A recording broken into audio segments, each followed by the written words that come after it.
الحمد للہ والصلاة والسلام علی سید الانبیاء اما بعد۔ قصیدہ بردہ شریف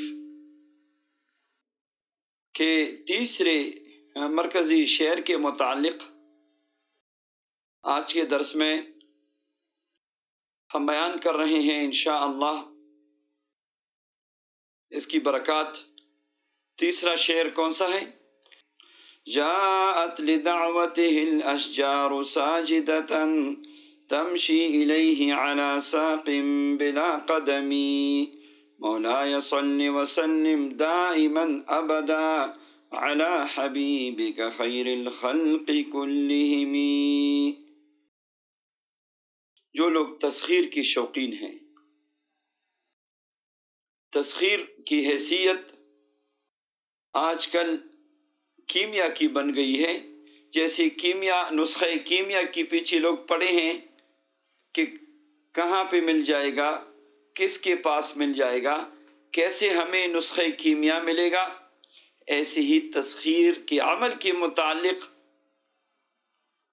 لوگ تلاش میں ہیں، کون سا ایسا عمل ملے گا جس میں تسخیر ہو، انس کی بھی اور جن کی بھی، موکلین کی بھی، روحانیت کی بھی۔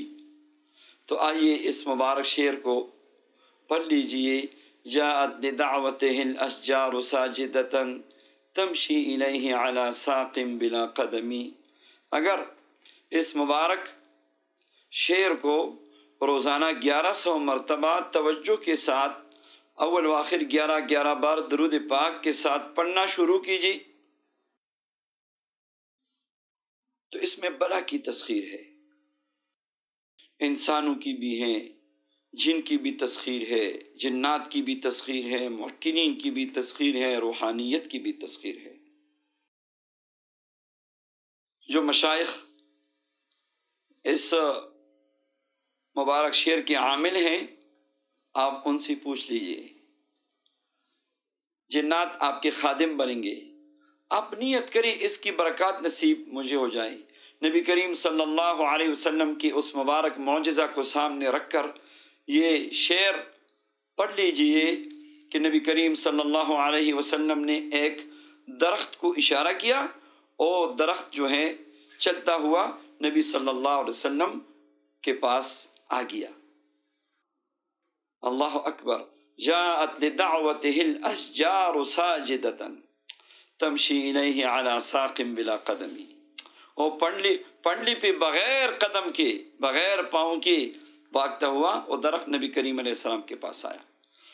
کتب میں تفصیلی واقعہ موجود ہیں، تو انشاءاللہ اس شعر کی برکت سے یہ مخلوق آپ کی طرف بھاگتی ہوئی آئے گی۔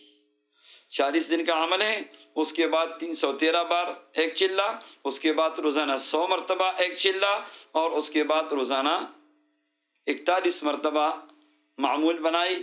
3 چلے اس ترتیب سے پوری کریں گے، خلق خدا امٹ کے آئے گی۔ اللہ جل شانہ ہمیں نبی کریم صلی اللہ علیہ وسلم کی محبت نصیب فرمائے، قصیدہ بردہ شریف کی برکات و انوارات ہم سب کو نصیب فرمائے، آمین یا رب العالمین۔